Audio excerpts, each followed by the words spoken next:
Purchase capacity, আমি domestic মার্কেটের কথা বলি, আর ইন্টারন্যাশনাল মার্কেটে আমাদের অ্যাকসেপ্টেবিলিটি বলি, সেটা বাড়বে। আপনি দেখেছেন যে জিওপলিটিক্যাল যে ডিপ্লোমেসি, সেখানে আমরা কিন্তু গত বেশ কিছু বছর ধরেই একটা প্রেশারে ছিলাম।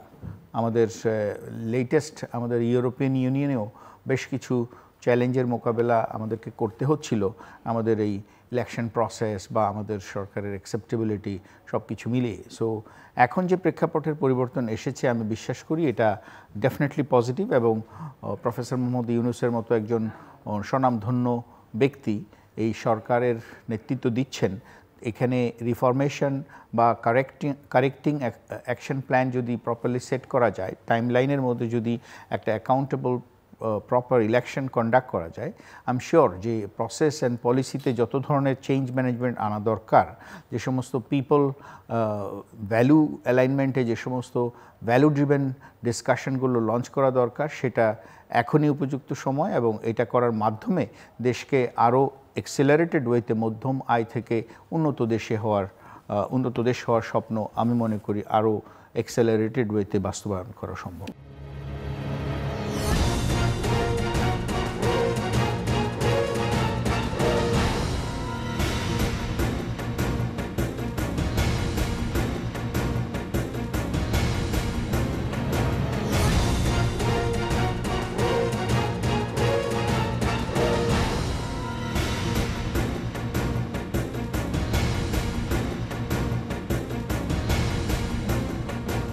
বাংলাদেশে আর বাংলাদেশের বাইরে দেশে বিদেশে যে যেখান থেকে চ্যানেল আই দেখছেন, আপনাদের সকলকে সাদর আমন্ত্রণ তৃতীয় মাত্রা দেখবার জন্যে।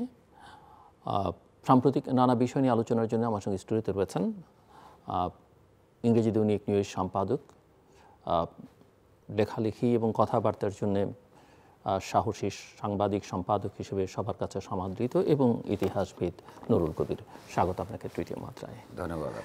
প্রথমেই আমি সবার গোটা দেশবাসীর কৌতূহল যে জায়গাটাতে এখন, সেই বিষয়ে আপনার মতামত চাই। 13 তারিখে লন্ডনে প্রফেসর মোহাম্মদ ইউনূস অন্তর্বর্তীকালীন সরকার প্রধান এবং বিএনপির ভারপ্রাপ্ত চেয়ারম্যান তারেক রহমানের মধ্যে বৈঠক। সো এই বৈঠক থেকে আসলে আপনি কি প্রত্যাশা করছেন? এক নম্বর হচ্ছে যে বাংলাদেশে একটা রাজনৈতিক সংকট এই মুহূর্তে বিদ্যমান আছে। বাংলাদেশ সরকারের প্রধান উপদেষ্টা অধ্যাপক ইউনূস এবং বিএনপির নেতৃত্বের মধ্যে একটা আস্থার সংকট ইতিমধ্যে প্রকাশ্যে আমরা লক্ষ্য করছি উভয় পক্ষের বক্তৃতা বিবৃতির মধ্য দিয়ে। যদি রাজনৈতিক দল হিসেবে তাদের যেভাবে বাইরে কথা বলবার সুযোগ আছে, সরকারের প্রধান হিসেবে তার হয়তো ততটা সুযোগ নেই, কিন্তু পারস্পরিক অবিশ্বাস একটা আছে, বিশেষত নির্বাচনকে কেন্দ্র করে ভবিষ্যতে, সেটা খুব পরিষ্কার। যেমন ধরুন, অধ্যাপক ইউনূস দেশবাসী সহ সারা পৃথিবীকে কথা দিয়েছেন, গতকালও বলেছেন লন্ডনে, যে তিনি বাংলাদেশে সবচেয়ে সুন্দর একটা নির্বাচন উপহার দিতে চান, ইতিহাসের সেরা নির্বাচন। তো বাংলাদেশের মানুষও তাই চায়, কিন্তু এই নির্বাচন সবচেয়ে সুন্দর হয়ে উঠবার জন্য যে সমস্ত সমঝোতা নির্বাচনে অংশগ্রহণ যারা করবেন, যে সমস্ত দলগুলোর সঙ্গে প্রধানত সরকারের থাকবার কথা, সেই সমঝোতা প্রক্রিয়ার মধ্যে কিছুটা সংকট আছে বলে এটা আমরা নিজেরাই টের পাই, উনি নিজেও পান। যেমন ধরুন, আমি দু একটার কথা বলি। এই যে রাজনৈতিক দলগুলির সঙ্গে যখন উনি সংলাপ করলেন সর্বশেষ সিরিজে যেটা হলো, সেখানে গণতন্ত্র মঞ্চের নেতৃবৃন্দের সঙ্গে আলোচনা করবার সময় উনি একটা আশঙ্কা প্রকাশ করেছেন যে তার সুন্দর নির্বাচনের প্রধান অন্তরায় হতে পারে একটা, যে নির্বাচন যদি রিগড হয়, কারা রিগ করবে এইটা উনি পরিষ্কারভাবে বলেন নাই, কিন্তু আমি কথা বলে দেখেছি গণতন্ত্র মঞ্চের নেতারা মনে করেন তিনি আসলে বিএনপির প্রতি ইঙ্গিত করেছেন। এখন সুন্দর নির্বাচনে যদি বিএনপির সহযোগিতা না পায় এই মুহূর্তে সবচেয়ে বড় রাজনৈতিক দল, তাহলে তো সুন্দর নির্বাচনটা হবে না, এই আশঙ্কা তার আছে। আবার অন্যদিকে বিএনপির দিক থেকে একটা আশঙ্কা আছে। বিএনপি মনে করছে যে এই মুহূর্তে অধ্যাপক ইউনূসের যে প্রশাসন এবং তার যে ক্যাবিনেট, এইটা সাধারণভাবে শিক্ষার্থীদের যে তরুণ নেতা যারা আছেন, যারা এনসিপি ন্যাশনাল সিটিজেন্স পার্টি গঠন করেছেন, তাদের প্রতি সরকারের একটা বিশেষ দুর্বলতা আছে। তাদের সঙ্গে আছে এখানে যারা দক্ষিণপন্থী রাজনীতির সঙ্গে জড়িত,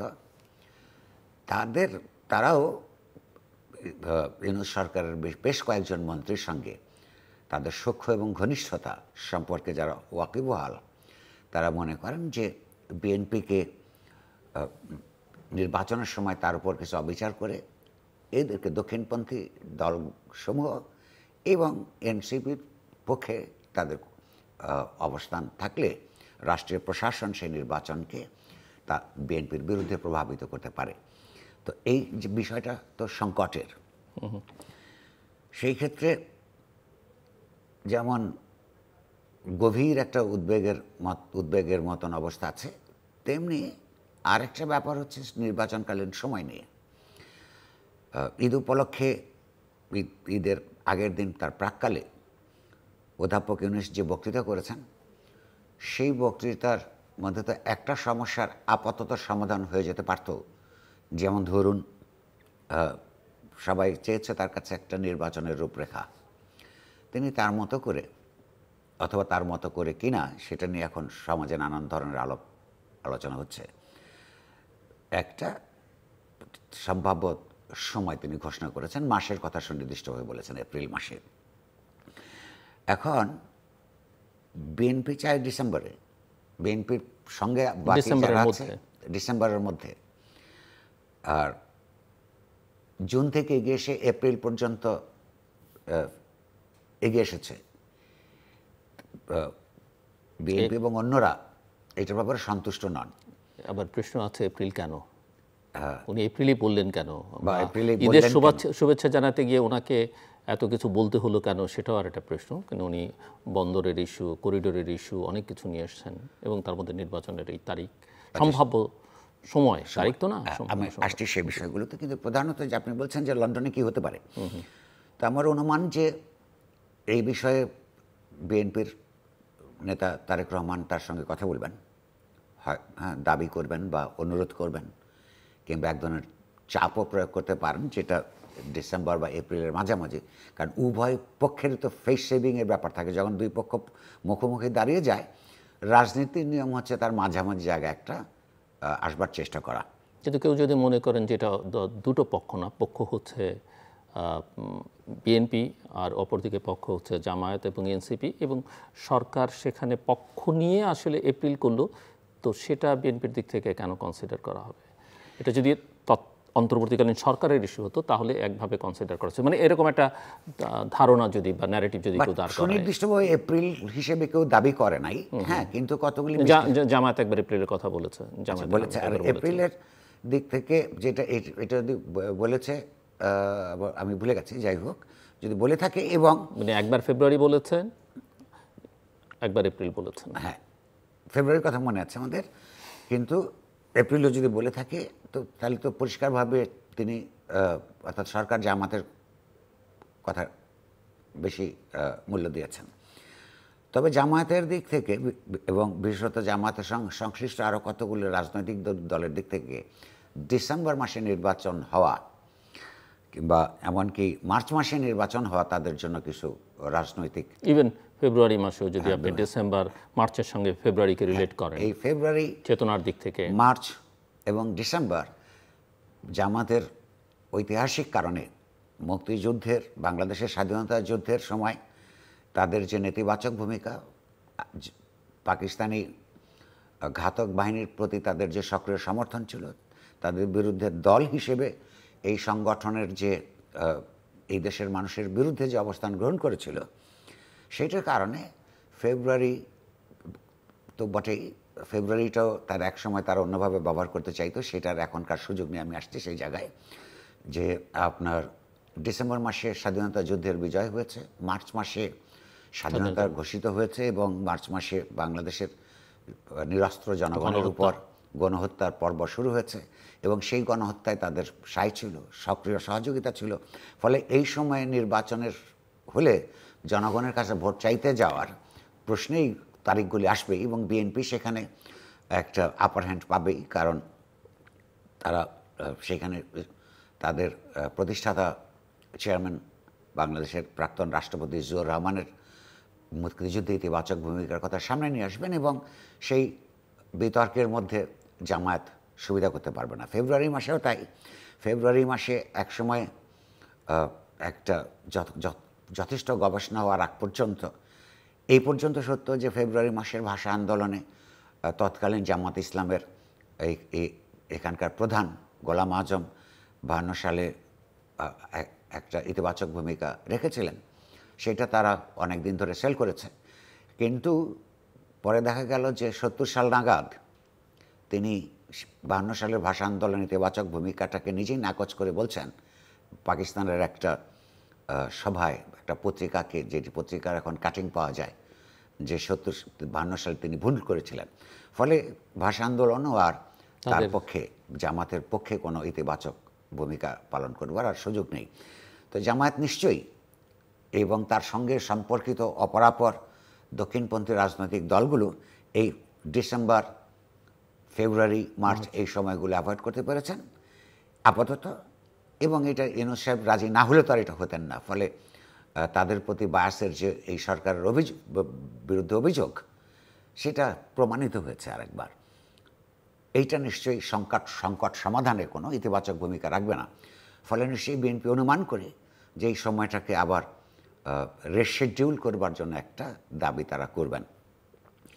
দ্বিতীয়ত একটা দাবি আসবার সম্ভাবনা আছে যে বিএনপি বরাবর বলছে এনসিপির প্রতি তাদের সরকারের দুর্বলতা, বায়াস, কিন্তু এনসিপির যে শিক্ষার্থী নেতৃত্ব, তাদের বন্ধুরা, সেই গত বছরের গণঅভ্যুত্থানের নেতৃত্ব দানকারী যারা যে ব্যক্তিবর্গ ছিলেন, তাদের মধ্যে 2 জন এখন ওই গভর্নমেন্টের মধ্যে আছে এবং তাদের যে অত্যন্ত স্বাভাবিক আপনার সহানুভূতি এনসিপির উপর থাকবে, এইটা তো অস্বীকার করার কোনো সুযোগ নেই। তারা যেহেতু একটা নিরপেক্ষ নির্বাচন করতে চান। একজন উপদেষ্টা তো সম্প্রতি এনসিপির একটা মিটিংয়েও ছিলেন, সেই ভিডিও সোশ্যাল মিডিয়াতে এখন আছে। তবে সেটা খুবই স্বাভাবিক। ফলে এখানে যে এনসিপির সঙ্গে তাদের কোনো সৌহার্দ্যপূর্ণ সম্পর্ক নেই বা তাদের প্রতি তাদের কোনো দুর্বলতা নেই, এটা বলার কোনো সুযোগ নাই এবং সুযোগ থাকার কোনো কারণও নেই। কেনই বা থাকবে? তারা একসঙ্গে লড়াই করেছেন, একসঙ্গে জেলে গেছেন, অনেকেই একসঙ্গে মৃত্যুর মুখোমুখি হয়েছেন সেই দিনগুলোতে।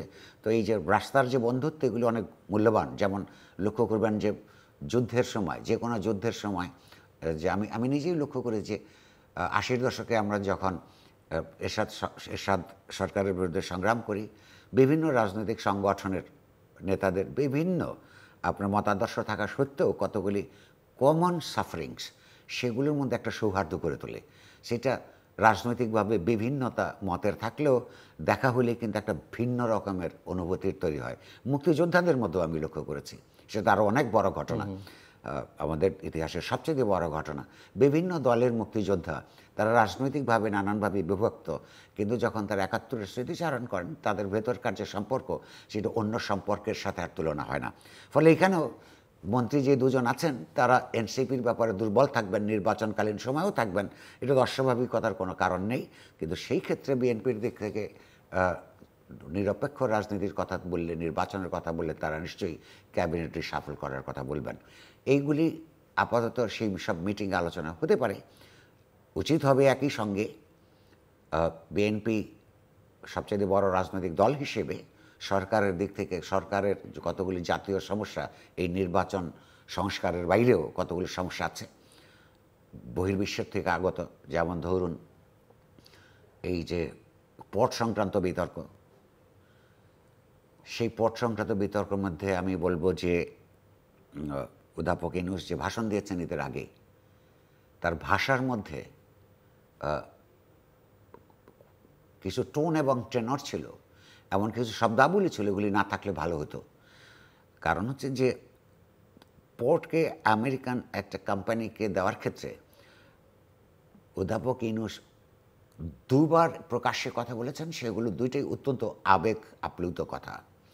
চট্টগ্রামে যখন তিনি কথা বলেন তখন উনি বলেছিলেন যে মেরে কেটে হলেও এটা যারা বিরোধিতা করবেন মেরে কেটে হলেও এই পট ওই ভালো কোম্পানিটাকে দিতে হবে।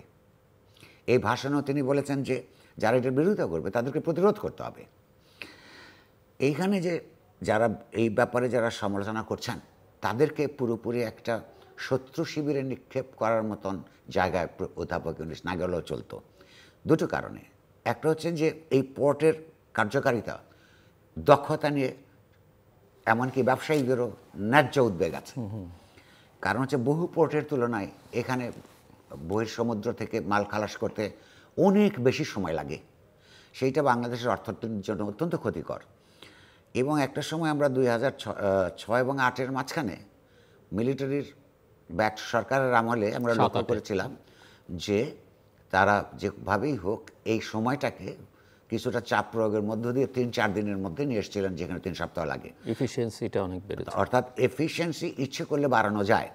তো সেই দিকে আরও এফিসিয়েন্সি বৃদ্ধির কথা চিন্তা না করে বিদেশিদেরকে দিলেই এইটার এফিসিয়েন্সি বেড়ে যাবে, যেখানে হিউম্যান গত কয়েক মাসে পোর্টের পারফরমেন্স খুব ভালো ছিল, ব্যবসায়ী বলছেন। আচ্ছা, প্রশ্নটা হচ্ছে যে একটা হচ্ছে সেখানে ঘুষ আছে, দুর্নীতি আছে, হ্যাঁ, নেপোটিজম আছে, এইগুলি দূর করা গুরুত্বপূর্ণ।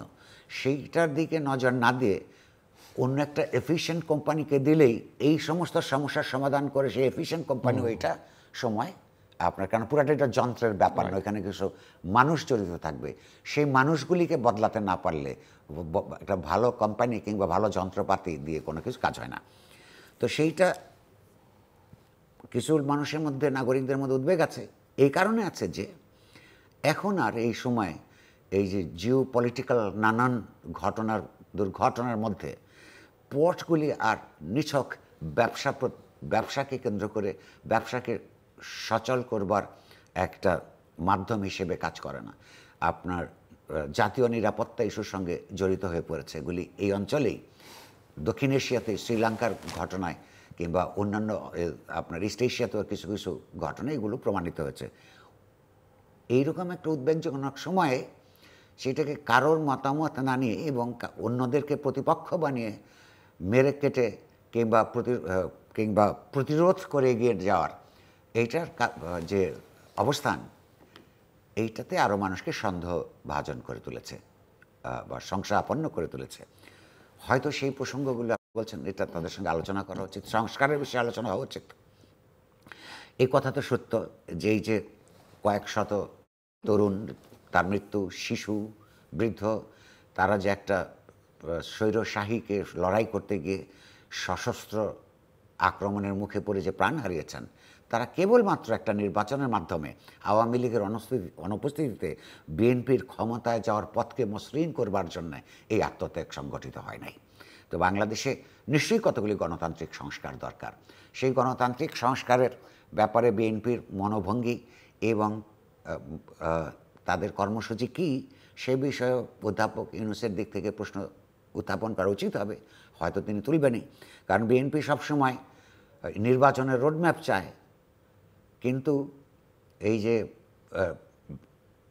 অপরাধীদের বিচার, এই যে গণহত্যার সঙ্গে জড়িত তাদের বিচার প্রক্রিয়া, কিংবা এইটা তো একটা দীর্ঘ প্রক্রিয়া হতে বাধ্য যদি আপনি স্বচ্ছ বিচার প্রক্রিয়া চালাতে চান, কিংবা গণতান্ত্রিক সংস্কারের কথা তারা 31 দফায় যেটা বলেছে, 31 দফার পর যে আত্মত্যাগের প্রশ্ন এসেছে এবং সেখানে যে নতুন দাবি দফা এবং আকাঙ্ক্ষা তৈরি হয়েছে, তার সঙ্গে সঙ্গতি পরায়ণ যে কোনো নতুন যে গণতান্ত্রিক সংস্কারের রোডম্যাপ, এটাও তো বিএনপি দেয় নাই জনগণের সামনে।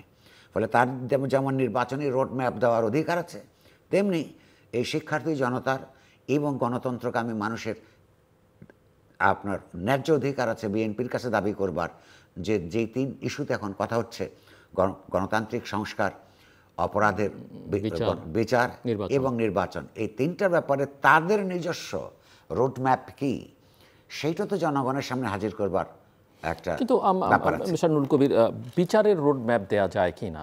ইয়েস এন্ড নো করা যায়। দ্বিতীয়ত ইয়েস এন্ড নো, আপনার সঙ্গে আমি আসছি। সংস্কার তো ধরেন সংস্কার একটা নেভার এন্ডিং একটা প্রসেস, কন্টিনিউয়াস প্রসেস, এটা আপনি তো করবেন, কিন্তু এখানে আমি আপনার এটা সঙ্গে এটা দুটো মানসিক response আছে। মনস্তত্ত্বের ব্যাপার। আপনি যদি ইতিবাচক হন করতে চাইলে করবেন, আর আপনি অঙ্গীকার করেও না করতে পারেন। না, তা করতে পারেন, কিন্তু অঙ্গীকার করার কিন্তু আমি বলছি যে এটা তো সব সময় করতে হবে এবং সময়ের সঙ্গে তাল মিলিয়ে বাস্তবতার সঙ্গে মিল রেখে এই সংস্কারগুলো করতে হবে। এবং জি, আপনি যেটা বলছেন, আমার দুইটা রেসপন্স আছে আপনার ব্যাপারে। একটা হচ্ছে আপনার সঙ্গে সাধারণভাবে আমি একমত, বিচারের কোনো রোড ম্যাপ দেওয়া যায় না, কারণ এটা কোনো রাজনৈতিক দল কিংবা নির্বাহী বিভাগ সরকার যদি দেয়, হ্যাঁ, সেটা হচ্ছে বিচার বিভাগকে প্রভাবিত করার সামিল, সেগুলো একটা। কিন্তু সঙ্গে আবার আর একটা ব্যাপার আছে, এই বিচারটাকে স্বচ্ছ করবার এবং জাতীয় এবং আন্তর্জাতিক আইনের বিধান মেনে করবার একটা দায়িত্ব সরকারের, এবং পরবর্তীকালে যারা নির্বাচনের মাধ্যমে সরকারে যাবেন বলে আশা করেন তাদের আছে। সময়কাল হয়তো সরকার বলা যেটা যেতে করতে পারে পারে যে অপরাধীদের আইনের আওতায় আনবার দায়িত্বটা সরকারের। যেমন ধরুন, আমি ছোট উদাহরণ দিই, এই প্রক্রিয়াতে প্রথমেই চিফ প্রসিকিউটর হিসেবে যাকে আপনার এই মনোনয়ন দেওয়া হয়েছে, যাকে নিযুক্ত করা হয়েছে, তিনি এর আগের পর্বে আওয়ামী লীগ যখন ক্ষমতায় ছিল তখন তার যে পেশাগত ভূমিকা হিসেবেই তিনি যাদের পক্ষাবলম্বন করেছেন, এবং তার দলীয় পরিচয়ও এই দেশে আর অজানা নয়। তো তিনি যখন আপনার এই বিচার প্রক্রিয়ায় আওয়ামী লীগের লোকজন থেকে বিচার করবে, সেইখানে তার মনস্তাত্ত্বিক পক্ষপাত থাকবার সম্ভাবনা তো উড়িয়ে দেওয়া যায় না। কিন্তু সেই দায় কার, সরকারের না বিএনপি? সরকারের। তো সুতরাং সরকারের নিশ্চয়ই, যেমন তিনি আবার যখন অ্যাটর্নি জেনারেল অফিসে যোগ দিয়েছেন, আপনি লক্ষ্য করুন, এই যে সর্বশেষ যে একজন জামাত নেতার যার আইসিটিতে আপনার ফাঁসি হয়েছিল এবং রিভিউ পিটিশনে দেখা গেল তিনি নির্দোষ, এইখানে তিনি ছিলেন, অর্থাৎ আগের মামলায় ওই কোর্টে তিনি ছিলেন এই জামায়াত নেতার পক্ষের আইনজীবী। তিনি সেই পক্ষের আইনজীবী এইবার রাষ্ট্রের পক্ষে যে রিভিউ পিটিশনকে রিফিউট করবার কথা, সেইখানে তিনি ওই পক্ষাবলম্বন করেছেন। এগুলোর মধ্যে তো গোজামিল আছে, অন্যান্য উকিলও তো থাকতে পারতো। তো এগুলো তো সরকারের অ্যাটর্নি জেনারেল অফিসের কিংবা আপনার আইন মন্ত্রণালয়ের, তাদের তো দায় আপনি অস্বীকার করবার কোনো সুযোগ নাই। তো সেই ক্ষেত্রে বিএনপি তো বলতেই পারে, তার রোডম্যাপের কথা আমি বলছি, যে সে আরও স্বচ্ছভাবে অবিতর্কিত পেশাজীবী পেশাদার লোকদের দিয়ে দুই পক্ষেই আপনার উকিল নিয়োগের ব্যবস্থা করবেন, কথার কথা। আচ্ছা, আর আপনি যেটা বলছেন যে সাংবিধানিক সংস্কার, এটা নিরন্তর প্রক্রিয়া হিসেবে যেটা আপনি বলছেন, এটা ইয়েস অ্যান্ড নো। ধরুন সাংবিধানিক সংস্কার যদি আপনি গণতান্ত্রিক সংস্কারের কথা বলেন, যেই প্রস্তাবগুলি, সেই প্রস্তাবগুলির মধ্যে কতগুলো জিনিস অপরিবর্তনীয় থেকে গেছে। বাংলাদেশের যখন গণতান্ত্রিক সাংবিধানিক সরকারের কথা হচ্ছে, তখন থেকেই আপনার রাষ্ট্রপ্রধান এবং সরকার প্রধানের মধ্যে ক্ষমতার ভারসাম্যের কথা বলা হচ্ছে, কিন্তু বলা হচ্ছে খুব বিমূর্তভাবে। আমরা লক্ষ্য করছি যে সরকার প্রধানের হাতে তিনটে বড় বড় অসীম শক্তির মতন ক্ষমতাধর একজন ব্যক্তি হিসেবে থাকেন। এখানে তিনটে ক্ষমতা থাকে আপনার, তিনি দলের প্রধান থাকেন, তিনি নির্বাহী বিভাগের প্রধান থাকেন, তিনি একই সঙ্গে সংসদ নেতা থাকেন। তো একই ব্যক্তির হাতে এত ক্ষমতার কেন্দ্রীভবন কোনো রাষ্ট্রের গণতান্ত্রিক বিকাশের জন্যে সঠিক যেমন হতে পারে না, তেমনি যেই ব্যক্তিই থাকেন না কেন, তিনি যত সম্মানিত মানুষই হন না কেন, তার পক্ষেও এতগুলি ক্ষমতা হ্যান্ডেল করতে গেলে আপনার এক ধরনের স্বৈরতান্ত্রিক রূপান্তর তার ভেতরে সংগঠিত হওয়া, তার মননের মধ্যে অসম্ভব নয়। কিন্তু এইখানে যে এত মাস ধরে নানা ধরনের বুদ্ধিবৃত্তিক কসরতের পর যে রিপোর্ট এসছে, সেখানে তাদের ক্ষমতার তেমন কোনো বিকেন্দ্রীকরণের কোনো লক্ষণ বা প্রস্তাব আমরা লক্ষ্য করি নাই। কিংবা ধরুন আপনার এইটা একটা সাধারণ কাণ্ডজ্ঞানের বিষয় যে যেই সমস্ত সমাজে সংখ্যাগরিষ্ঠ, সেটা জাতিগত অর্থ হোক, ধর্মীয় সম্প্রদায়গত অর্থ হোক, বিপুল সংখ্যাগরিষ্ঠ একটা জনসংখ্যা থাকে এবং একটা অল্পাংশ থাকে, আবার সেটা জাতিগত হোক কিংবা ধর্মগত হোক, এদের ভেতরকার যে ক্ষমতার ভারসাম্য, এমনকি সামাজিক ক্ষমতার ভারসাম্য, গণতান্ত্রিকভাবে নিষ্পন্ন করবার জন্যে যারা সংখ্যা লঘিষ্ঠ তাদের পক্ষে কিছু সাংবিধানিক এবং আইনগত আপনার রক্ষা কবচ থাকতে হয়। আমরা লক্ষ্য করছি যে এখানে জাতি হিসেবে বাঙালির এবং ধর্ম হিসেবে মুসলমানের, ইসলামের রক্ষা কবচের কথা, বিশেষ মর্যাদা দানের কথা রাষ্ট্রীয় সংবিধানে আছে। তো এইটা তো কাণ্ডজ্ঞানের কথা না। একটা 90% মুসলমান অধ্যুষিত এলাকায় মুসলমানের আধিপত্য রাজনৈতিকভাবে এবং সাংস্কৃতিকভাবে কমে যাবার আসলে কোনো কারণ থাকে না। সেখানে বরং অমুসলমান জনগোষ্ঠীর নিরাপত্তার জন্য বিশেষ মর্যাদা এবং বিশেষ ব্যবস্থা সংরক্ষণ করতে হয়। আমরা কিন্তু এই সমস্ত এই যে প্রস্তাবিত সাংবিধানিক সংস্কারের মধ্যে কিন্তু এই সংস্কারগুলো এগুলো কিন্তু আমরা লক্ষ্য করি নাই। এই সংস্কারগুলো কিভাবে করবে? মানে এই সংস্কারগুলোতে সংবিধান সংস্কার মানে সংশোধনের প্রশ্নটা সেটা হচ্ছে যে এখানে আমি দুটো পয়েন্ট সামনে আনতে চাই। এক নম্বর হচ্ছে তাহলে এই সংস্কার কমিশন যাদের যাদের সঙ্গে কথা বলেছে তারা শুধু এই রিপোর্টটা করে তারপরে তাদের অবস্থানটা নিয়ে তারপরে তার একটা গড় হিসেবে যেগুলো বিতর্কিত হবে সেগুলো হাজির করেছে বা করেন নাই। আমরা আশা করেছি যে সরকারের নিজের একটা রাষ্ট্র দর্শন থাকবে, সেখানে তাদের বক্তব্য এইভাবেই একটা রাষ্ট্রের গণতন্ত্রায়ন সম্ভব সেটাও বলবেন, তারা সেটা বলেন নাই।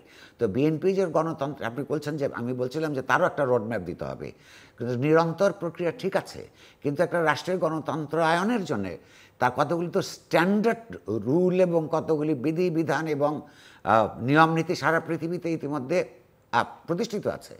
বিএনপি কিন্তু আমরা সেই দিক থেকে একটা উন্নততর গণতান্ত্রিক সংস্কারের জন্য রাষ্ট্রের কি করবেন তার একটা পরিষ্কার রোডম্যাপ, অর্থাৎ এত বছরের মধ্যে আমরা এই করতে চাই, এত বছরের মধ্যে বা এত মাসের মধ্যে এই করতে চাই, সেগুলো তো তারা হাজির করেন নাই। ফলে তারা কেবলমাত্র সরকারকে বলবেন, কিন্তু নিজেরা তাদের আগামী দিন যারা রাষ্ট্র পরিচালনা করবেন নিজেদের সংস্কারের আপনার রোডম্যাপ দিবেন না, এটা হয় না। যেমন আমরা সরকারের কাছ থেকেও দাবি করছি, রাজনৈতিক দলগুলোর কাছ থেকেও দাবি করছি। এই দাবির মধ্যে কোনো অন্যায্যতা আছে বলে আমার এখনো মনে হয় না। সেই দিক থেকে বলছি যে সব বিষয়েই রাজনৈতিক দলগুলিরও, বিশেষত বড় বড় রাজনৈতিক দলগুলিরও এই আপনার রোডম্যাপ ঘোষণা করবার ব্যাপার আছে। আমি তার ভাষণ সম্পর্কে আরেকটা ছোট কথা বলতে চাই। এটা আমার কাছে একটু খুব শ্রুতিকটু এবং দৃষ্টিকটু লেগেছে। এই সরকার কি ভালো ভালো কাজ করেছে, আচ্ছা ঠিক আছে, সেইটার যদি একটা তালিকা দেওয়া, কারণ ওনারা নিয়মিত রাজনৈতিক সরকারগুলোর মধ্যে ভাষণ দেন না, তার মন্ত্রীরা ঘর থেকে বেরোন না, সারাদিন হলো সকাল সন্ধ্যা অফিস করেন, আর সন্ধ্যার পরে কিছু কিছু রাইটিং ব্যক্তিবর্গের সঙ্গে আলাপ আলোচনা করে কী কী সব ভবিষ্যৎ পরিকল্পনা করেন, জনগণের সামনে ভাষণ দিতে দেখি না। সেই ক্ষেত্রে তো ওনাদের এই সরকারের মতো এত প্রেস কে ইনফর্ম করা তো অন্য কোনো সরকার অতীতে করেছে বলে আমার মনে হয় না। সেটা তো প্রেসের পার্ট, সেটা আমি আসছি। এটা তো অমীমাংসিত এখনো। প্রধান উপদেষ্টার প্রেস সেক্রেটারি কি সরকারের প্রতিনিধি, না প্রধান উপদেষ্টার আপনার প্রেস সেক্রেটারি? তো সেটার একটা জবাব উনি, আমি লক্ষ্য করেছি তিনি দিয়েছেন কোথায় যেন, আর আমি শুনেছি সেটা। উনি বলেছেন, যেমন নিজেই বলেছেন যে প্রেস সেক্রেটারি বলেছেন হোয়াইট হাউসের রেফারেন্স দিয়ে, যে হোয়াইট হাউস তো আসলে পুরো প্রেসিডেন্টের অ্যাডমিনিস্ট্রেশনকে আপনার প্রতিনিধিত্ব করে, হয়তো করে, কিন্তু বাংলাদেশ মার্কিন যুক্তরাষ্ট্রে কয়েক বছর পর পর গণঅভ্যুত্থান করতে হয় না, আর নির্বাচন কোন পদ্ধতিতে হবে এটা নিয়ে বিতর্ক বহু বছর আগে, মানে মৌলিক ব্যাপারে বিতর্ক শেষ হয়েছে। মার্কিন যুক্তরাষ্ট্রের সারা পৃথিবীর উপর তার নানা অবিচার অত্যাচার সত্ত্বেও তার জনগণের জন্যে একটা দীর্ঘ প্রায় যুগের পর যুগ ধরে কতগুলি অধিকার নিশ্চিত করতে পেরেছে, যেটা আমরা এখনও যেতে পারি নাই। এরকম একটা সময় গেলে হয়তো বাংলাদেশও এরকম একটা সিস্টেম প্রবর্তন করতে পারেন, কিন্তু এখনও পর্যন্ত এটা তো মার্কিন যুক্তরাষ্ট্র তার হোয়াইট হাউসের সঙ্গে বাংলাদেশের রাজনৈতিক ব্যবস্থা আর ইউনিসের ইন্টারিম অ্যাডমিনিস্ট্রেশনের তুলনা করে লাভ নাই। তো সেই বিতর্ক থাকুক, আমরা রেখে আমি একটা জিনিস বলতে চাই। তো বলতে চাইছি যে তিনি যেহেতু সবসময় বক্তৃতা করেন না, ফলে একটা ফেরিস্তি উনি তুলে ধরতে পারেন। সেখানে একটা অন্যতম কীর্তি হিসেবে ওদাবাই ইউনুস যে মেনশন করেছেন যে শেখ পরিবারের নামে প্রায় ১৫০০ স্থাপনার যে নাম ছিল ওগুলি তারা বদলেছেন। শেখ পরিবারের নামে ১,৫০০ নাম আপনার প্রতিষ্ঠানের নাম থাকা অন্যায়,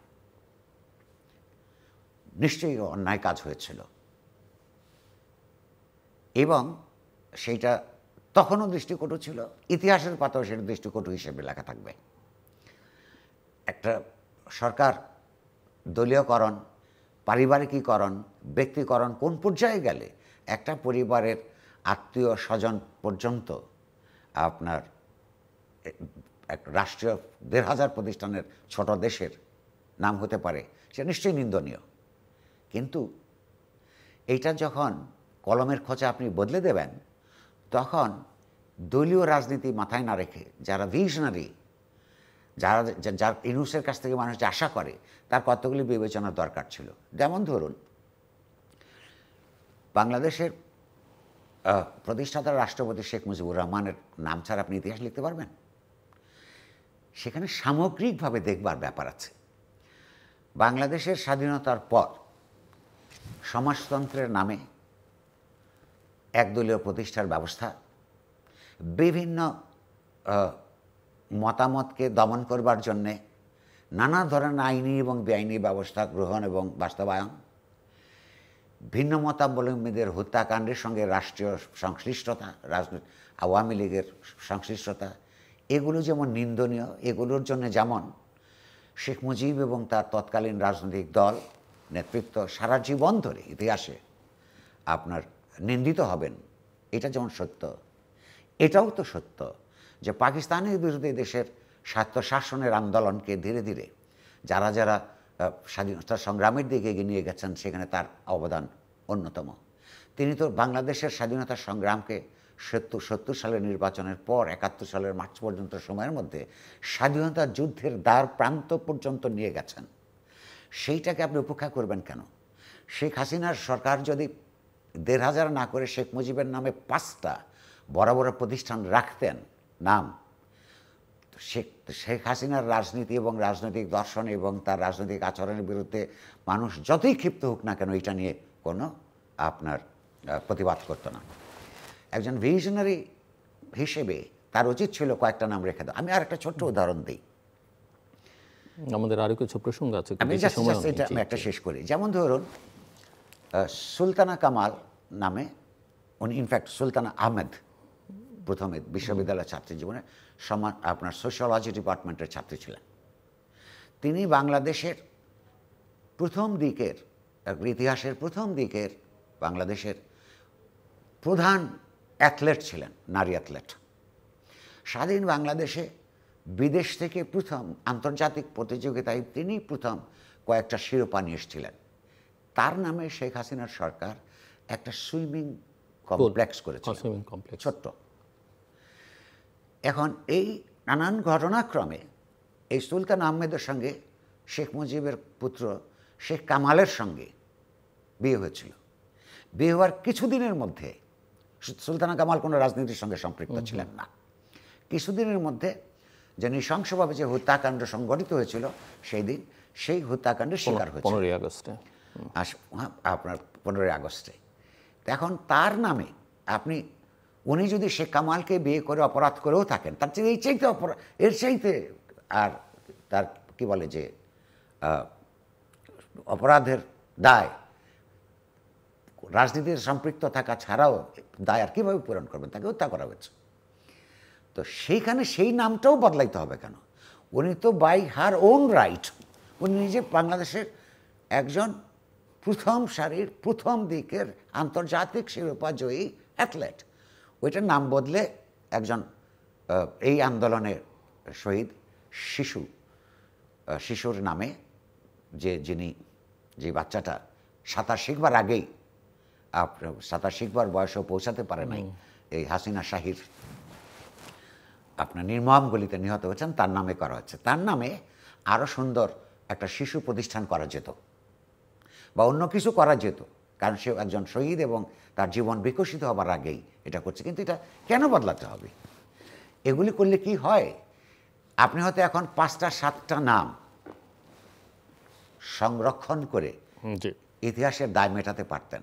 এটা যখন পারেন না, তখন এই নাম আবার কখনো আবার ১,৫০০ না হলেও ১৫০ নাম হিসাবে ফিরে আসতে পারে। ফলে এগুলো একটা সুকীর্তি হিসেবে দেখানোর কোনো প্রয়োজন আমার ছিল না। হাতে খুব বেশি সময় নেই, ৬-৭ মিনিট সময় আছে। আমি জাস্ট ৩টে প্রশ্ন একসঙ্গে আপনাকে করতে চাই। ৩টে প্রসঙ্গ আমি চাই আপনার মতামত ছোট্ট করে। একটা হচ্ছে, শেষ পর্যন্ত আপনি এই ১৩ তারিখের মিটিং থেকে আউটকাম হিসেবে আপনি কি প্রেডিক্ট করেন? আমি জাস্ট স্ট্রেইট প্রশ্ন করতে চাই। দ্বিতীয় আমার প্রশ্ন হচ্ছে যে জুলাই চার্টার, আগামী মাসে জুলাই চার্টার হওয়ার কথা, এটা নিয়ে খুবই এক্সাইটেড অনেকে, বাট এই জুলাই চার্টার আসলে কি হবে, এতে ঐকমত্য হবে কিনা, বা এটাকে কেন্দ্র করে কি ধরনের পরিস্থিতি তৈরি হবার কারোর মধ্যে উচ্ছ্বাস আছে, কারোর মধ্যে আশঙ্কা আছে।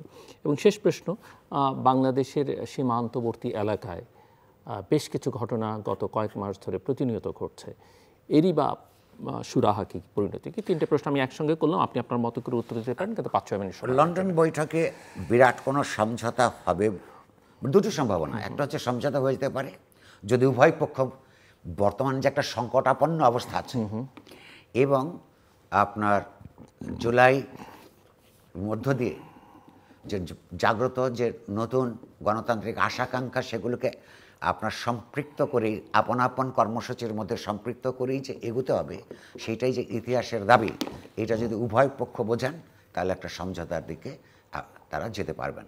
আর যদি এখানে কোনো ইগো কাজ করে কোনো পক্ষের, যদি রাজনৈতিক কমিটমেন্টের কোনো অভাব দেখা যায়, তাহলে সমঝোতার পরিবর্তে এখানে তার উভয়ের দূরত্ব আরও বেড়ে যেতে পারে, সেটা বাংলাদেশকে নতুন সংকটের দিকে নিয়ে যেতে পারে। আমরা আশা করব যে ঠান্ডা মাথায় উভয় পক্ষ বাংলাদেশের মানুষের আত্মত্যাগকে এবং বাংলাদেশের মানুষের ইতিবাচক সম্ভাবনার, ঐতিহাসিক সম্ভাবনাকে সামনে রেখে তারা আলাপ করবেন। জুলাই চার্টার সংক্রান্ত, জুলাই চার্টারের মধ্যে কী কী থাকবে তার কিছু ইঙ্গিত তার এই সমস্ত আলাপ আলোচনার মধ্য দিয়ে, কত মিটিংয়ের মধ্য দিয়ে আপনার এসছে। যদি জুলাই চার্টার করবার ক্ষেত্রে গত 53 বছরের ইতিহাসের কথা মানুষ মনে রাখে, বা তার যারা প্রণয়ন করছেন তারা যদি মনে রাখেন, কিংবা কমপক্ষে জুন, জুলাই এবং অগাস্ট মাসে যে 2024 সালের এই সময়কালে যেই সমস্ত স্লোগান এবং গ্রাফিতি দেয়ালে দেয়ালে লেখা হয়েছিল এবং যেই সমস্ত স্লোগান উচ্চারণ করতে করতে মানুষ মৃত্যুবরণ করেছে, সত্যিকার অর্থে গণতান্ত্রিক রূপান্তরের জন্যে, একটা অসাম্প্রদায়িক বাংলাদেশের জন্যে, একটা উন্নয়ন কামী বাংলাদেশের জন্যে, একটা সমতাভিত্তিক বাংলাদেশের জন্যে, একটা গণতান্ত্রিক বাংলাদেশের জন্যে, সেটা যদি তারা মনে রাখতে পারেন, তাহলে কতগুলো আদর্শগত কমিটমেন্ট সেখানে থাকবে। হয়তো সেই কমিটমেন্টগুলি পূরণ করবার মতন যোগ্য এখন এই রাজনৈতিক দলগুলি হয়ে ওঠে নাই, কিন্তু সেই প্রতিশ্রুতিগুলি যদি লিপিবদ্ধ করতে পারেন, সেগুলো এত বড় আন্দোলন একটা ম্যান্ডেট হিসাবে যদি সামনে থাকে, তাহলে বাংলাদেশের জন্য একটা ইতিবাচক ঘটনা হবে। কিন্তু যেই পদ্ধতিতে তারা এটা গ্রহণ করছেন কমন মিনিমাম হিসেবে, সেই পদ্ধতিতে একটা সমঝোতা তৈরির পরিবর্তে যেই পার্টির সর্বনিম্ন অবস্থান যা আছে, সেইটাই জুলাই চার্টারে যদি আসে, সেইটার একটা আমাদের আন্দোলন সংগ্রাম আত্মদানের সঙ্গে অসঙ্গতিপরায়ণ একটা দলিলে পরিণত হবে। সেটা বাস্তবায়ন করবার জন্য আবার কোনো নতুন মানুষ মৃত্যুবরণ করতে চাইবেন বলে আমার মনে হয় না।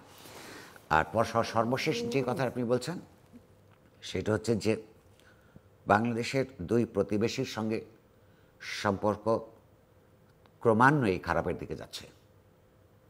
মিয়ানমারের সঙ্গেই আপনার রোহিঙ্গাদের নিয়ে তো সম্পর্ক বহুদিন ধরে খারাপ, তারপর এক ধরনের বাইল্যাটারাল আলোচনা ভিতরে চলছিল। সর্বশেষ 1,80,000-এর কথা যে স্বীকৃতি অন্তত দিয়েছে, যে তারা স্বীকার করেছে, সেইটা বর্তমান সরকারের একটা কৃতিত্ব তো বটেই, কিন্তু শুধু 1,80,000 তালিকা অনুমোদন করলেই তো হবে না, তাদেরকে ফেরত নিতে হবে, নেওয়ার ব্যবস্থা করতে হবে, এবং বাকি আরও 10 লাখ বা 10.5 লাখের একটা ব্যবসা করতে হবে। সেইটার কোনো সম্ভাবনা, তার জন্য কোনো কার্যকর উদ্যোগ দ্বিপাক্ষিক কিংবা উভয় পাক্ষিক কিংবা অন্যান্যদেরকে নিয়ে আমি কোনো এখনো পর্যন্ত ইতিবাচক সম্ভাবনা দেখছি না। সরকার কী করছে, সরকার এই বিষয়ে সেটাও খুব পরিষ্কার নয়।